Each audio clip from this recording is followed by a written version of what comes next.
ఇస్రాయేల్లో. ఎందుకే అక్కడికి పోతావు? అక్కడ సైన్యం చెప్తారు, అక్కడ పేర్లు పిలుస్తారు, అక్కడ గాలి ఊతారు. గాలి ఊదే వాళ్ళు ఉన్నారు అక్కడ అంటే పడిపోతారు. వీడు ఎందుకు ఊతాడు ఈయనకి తెలుదు, వాడు ఎందుకు పడతాడు వానికి తెలుసు. నవ్వద్దండి, సీరియస్గా ఆలోచించండి. ఒక ఆయన టచ్ అంటాడు, మొత్తం కుప్ప పడిపోతారు. ఆని లేపి ఏరా బాబు ఉంటే పడియాడ బాగా పక్కకి వెళ్ళిపోయింది నిన్న, ఈయన నడక మారిపోతారు. ఈ విచిత్రమైన అద్భుతాలు ఎక్కడ కనిపెట్టినారో మనకు తెలియదు. యేసు ప్రభువుకు రాదా ఈ మంత్రాలు? యేసు ప్రభు టచ్ అని అంటే పిలాతు పడిపోయింటాడా లేదా? పడిపోయి ఉంటాడా లేదా? యేసు ప్రభు టచ్ అంటే హేరోదు పడిపోయినా లేదా? ఎంతో కాలం నుండి హేరోదు ఆయన చేసే అద్భుతం చూడాలని చాలా యాంగ్జైటీగా ఉన్నాడు. హేరోదు అడిగిపోయి హేరోదు టచ్ అని అంటే సింహాసనం నుండి ఎగిరి కింద పడి ఉంటాడు. ప్రభుకి అంత శక్తి ఉండు లేదు. టచ్ క్వశ్చనే లేదు. ఇది ఎవడు కనిపెట్టినాడో టచ్ మనకు తెలియదు. దయచేసి గమనించాల్సింది, నేను ఇట్లా వ్యంగ్యంగా మాట్లాడుతున్నానని మీరు అనుకోకూడదు.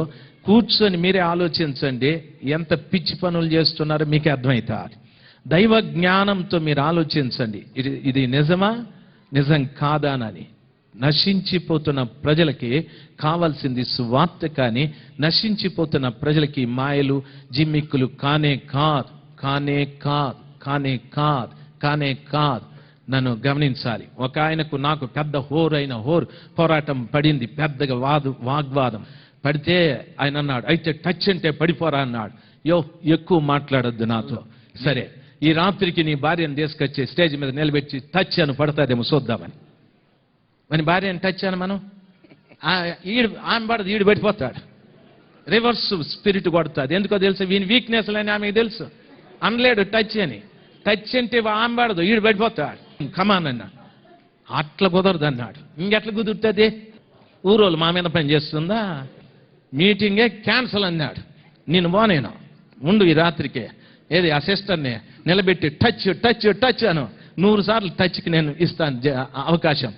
100 సార్లు ఒకసారి పడినా నీ దగ్గర దేవుడు ఉన్నట్టే, లేకుంటే దెయ్యం ఉన్నట్టు అన్నా. ఆర్గనైజర్ దగ్గర పోయి నేను ఉన్నానయ్యా, ఈయన నన్ను సతాయిస్తా ఉన్నాడు. నేను సతాయించలేదు, సత్యం చెప్తా ఉన్నాను. నువ్వో నేనో తెలుసుకోవాలి ఈరోజు కూటంలో. ఓకే రాత్రికి ఎప్పుడు వెళ్ళిపోయినాడు ఈ టచ్ వెళ్ళిపోయినాడు. ఆ రాత్రి కూటానికి వెళ్ళి కూర్చుంటే అసలు రాలా. ఆయన పిలిచి ఏడోడు అన్నాడు. ఏందోడు నీ టచ్తో వాడు వెళ్ళిపోయినాడు. ఆయన అందరూ టచ్ కోసం కనిపెడతా ఉన్నారు కదా అన్నాను. నువ్వేం ఊరికే సతాయిస్తావా అయ్య గారు? మరి పెండ్లాన్ని టచ్ చేయమన్నామంటే ఆమె పడుతుందా అవుతుందా అని. పోనీ మీ భార్యను నిలబెట్టేది అని. భలే ఉంది, మా భార్య పడిపోతే ఏం భయాలో చూడు. ఈయన భార్య పడిపోతే దెయ్యం పోయింది అన్నట్టు. ఆయన భార్య పడదు అసలు, ఈయన భార్య పడిపోతే ఈయన భయం, ఆయన భార్య పడదని వానికి భయం. వీళ్ళిద్దరు పడిపోతారని నాకు ధైర్యం. పోవాల్సింది ఎదుటి వ్యక్తి కాదు, కానీ ఎదుటి వ్యక్తిలో ఉన్న చెడు పడిపోవాలి. ప్రభువు కొరకు ఒక వ్యక్తి ధైర్యంగా సత్యంగా నిలబడాలి. ఈ పిచ్చి కార్యాలు చూసేదానికి చాలా మంది పరిగెత్తా ఉంటారు, గుంపులు పరిగెత్తా ఉంటారు. దయచేసి గమనించాలి, మీ కళ్ళములో తొక్కేటటువంటి ఎద్దు మూతికి చిక్కము కట్టి ఇంకొక ఎద్దుకు మేత పెడుతూ ఉంటారు. ఎంత అక్రమమది! దైవ జనాంగమా, ఈ అక్రమమైన కార్యాలు మానుకోవాలి. మీ సంఘం, మీ కాపరి, మీ పరిచర్య, దేవుడు మీకిచ్చిన దీన్ని అభివృద్ధి చేసుకోవటానికి మీ సొమ్ము ఇక్కడ ఉపయోగపడాలి. దైవ జనాంగమా, గమనించవలసిన విషయం, చాలా మంది అక్రమమైన సొమ్ముకు అలవాటు పడి ప్రజలను అక్రమమైన త్రోవల్లో నడిపించేది రీతిగా తయారైపోతూ ఉన్నా. దేవుని వాక్యం సెలవిస్తాది, క్రైస్తవుడా నీవు బలవంతుడవు. ఎందుకో తెలుసా? ఇటువంటి అక్రమమైన కార్యక్రమాలను అణగద్రొక్కి సరైన మార్గాన్ని లోకానికి ప్రచురం చేయాలి. అబీమెలెకు అంటున్నాడు, మీరు మాకంటే బలవంతులు విడిచిపెట్టి వెళ్ళమని. అబ్రహాం బావులు త్రవ్వించాడు. అదే రీతిగా ప్రతి క్రైస్తవుడు కూడా ప్రజలకు ఉపయోగకరమైన కార్యాలే చేయాలి.